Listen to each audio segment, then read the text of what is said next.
Welcome back into the GSMC Sports Podcast, as we are now going to be providing a season preview for the Buffalo Bills in the upcoming NFL season. This is something that we are going to be diving more and more into as the offseason comes to a close and we start to get there, trying to run through all 32 teams. And first off, we are going to be going with the AFC East and the Buffalo Bills. So for the Bills, I think that the biggest question for them headed into this season is how are they going to look offensively without Stefon Diggs? That was obviously the number one storyline that surrounded them this offseason, but even if you go back to early training camp last year, this has been a conversation as to what the future looks like for Diggs on the Bills moving forward, and clearly it was coming to an end. Diggs had a number of really impressive seasons with Buffalo,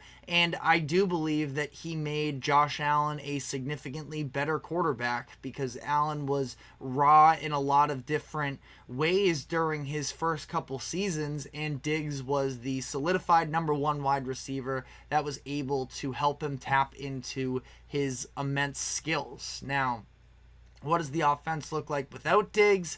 They don't have a number one receiver or somebody who is at least going to garner the attention that Diggs did for the majority of his time in Buffalo. But surprisingly, there are a decent list of names there when you look at wide receiver.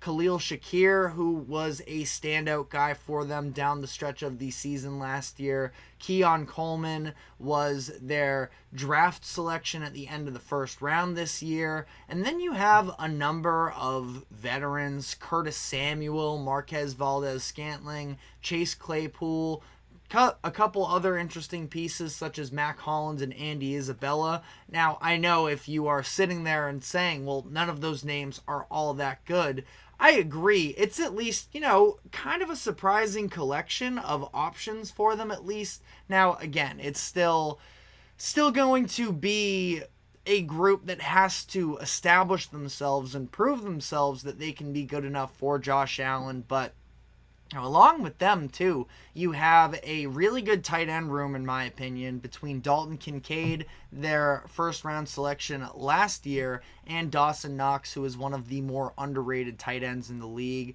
But James Cook in the backfield as well, who last year was 6th in the league in scrimmage yards. So I'd say that they have a pretty solid offense overall. Offensive line is fine. Maybe they're slightly below average. There are some really bad pass protection stats with them on third and longs. They allowed pressure in 2.5 seconds or less 45.9% of the time, which was the most in the league. So, a couple notable names in Deion Dawkins, who they just got on a contract extension, and Connor McGovern as well at left tackle and center, respectively. Maybe we could see guard Osiris Torrance take a step forward in his second season. He was a second-round pick in last year's draft. But overall, when you're talking about the offense, really you are asking the question, is Josh Allen good enough? Do you trust him without a true number one wide receiver?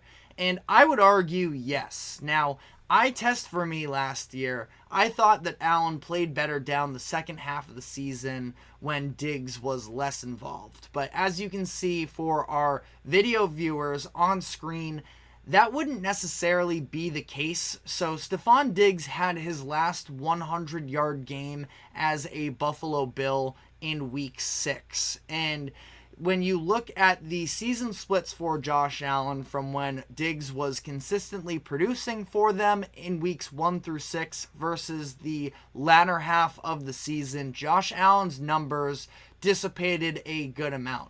Weeks 1 through 6, 262.2 yards per game, 13 touchdowns, 6 interceptions, 71.7 completion percentage, and a 102.8 passer rating. And then in weeks 7 through 17, it was 248 yards per game, 16 touchdowns, 12 interceptions, a 63.6 completion percentage, and an 86.4 quarterback rating. And Across the board, those numbers are obviously down. You look as well, 13 touchdowns and through weeks 1 through 6 versus just 16 in weeks 7 through 17.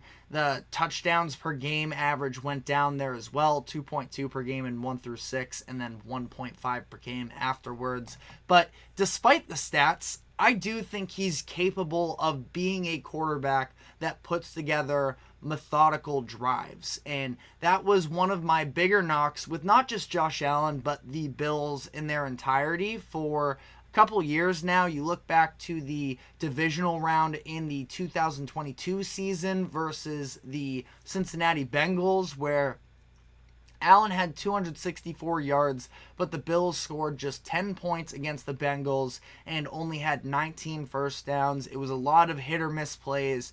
The Bills weren't at a point where they could consistently put together a string of good plays. It sort of was a home run or bust. This past year, when the Bills lost in the playoffs to the Chiefs, Allen only had 186 pass yards, but the offense looked far better in my opinion. And it obviously helps that the Bills had a real run game this time around. When they played the Bengals in 2022, Allen was their leading rusher in that playoff game with 26 yards. Devin Singletary, their lead back at the time, had just 6 carries for 25 yards.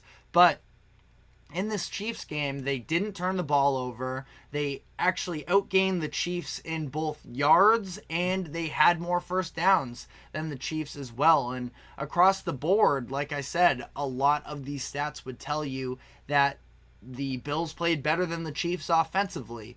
But Josh Allen was not really able to put it all together on that game-winning drive, or what could have been the game-winning drive.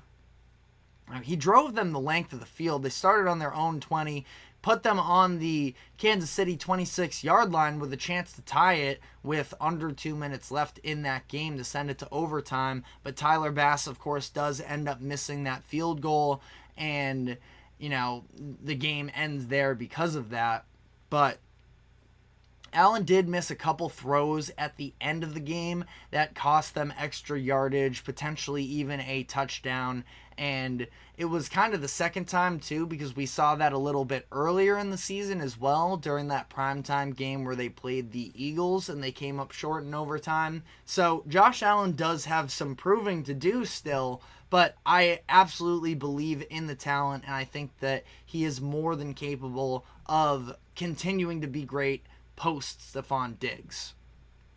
Defense is obviously the other part of the equation for the Bills. You look at their statistics across the board; they were an above league average, you could say, defense for the majority of the year, and even better than that in certain instances.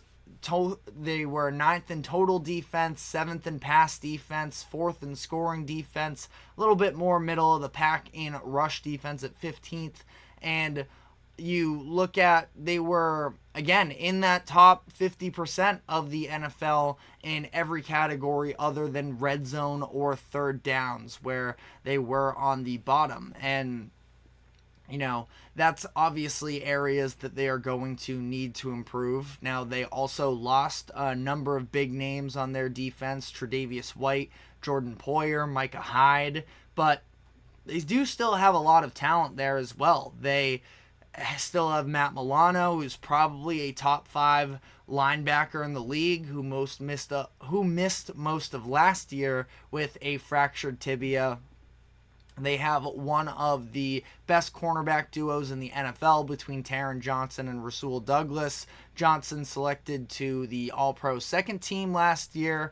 Very underrated player there. And Douglas, a nice pickup from the Packers at the trade deadline last season, where he has ranked 10th in pass in coverage grades according to Pro Football Focus over the course of the past 2 seasons. So a number of other younger names as well that I like: AJ Epinesa, Christian Benford being a couple of them.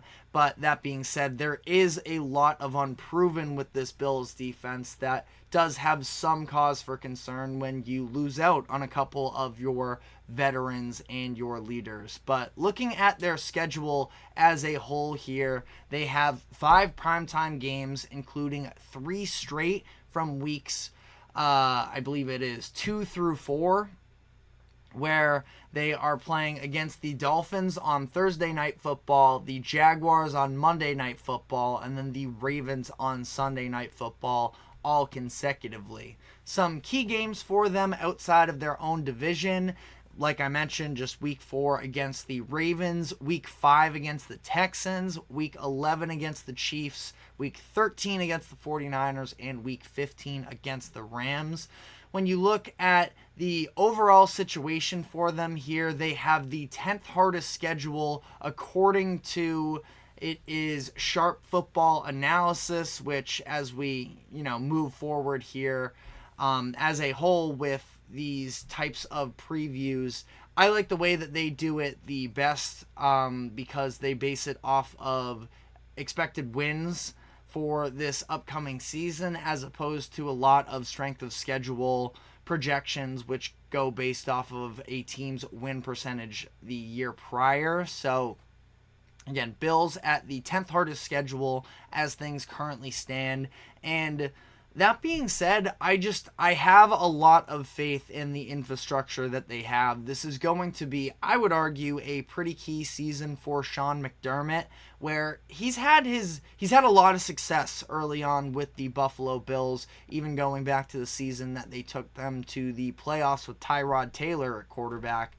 But they are going to probably be looking towards him, where this has been a very successful team. You have Josh Allen, who is just about a consensus top 3 quarterback in the NFL, and they haven't made it out of the AFC just yet. Now, I think it's far more difficult than, people make it out to be, and what is a coaching change necessarily going to do because of that. But more and more eyes are going to be on Sean McDermott as the years go on here. So I am looking at that. But Josh Allen, I trust him, and I think that there is still a lot of talent on this roster, that you have some of these older, experienced names like White and Poyer and Hyde that leave, and Diggs, of course, to that same point as well. But they had to do a lot of reconstruction considering their financial situation, and I feel like they've made it out pretty well. So the over-under line for them is 10.5.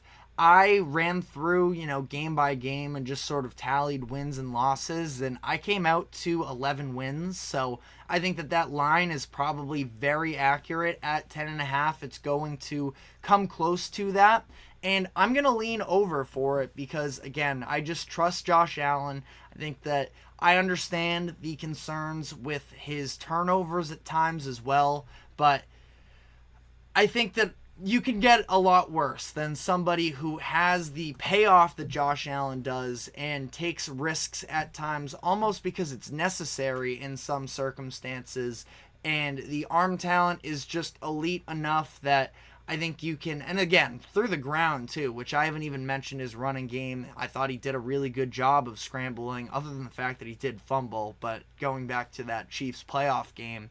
But, I think the Bills are going to, they were kind of the buzz team this offseason that people were hopping off of the bandwagon because they did have a very tough financial situation, but I thought they did a really good job of maneuvering that situation. And again, I'm going around 11 wins, but let me know what your predictions are for the Bills next season in the comment section.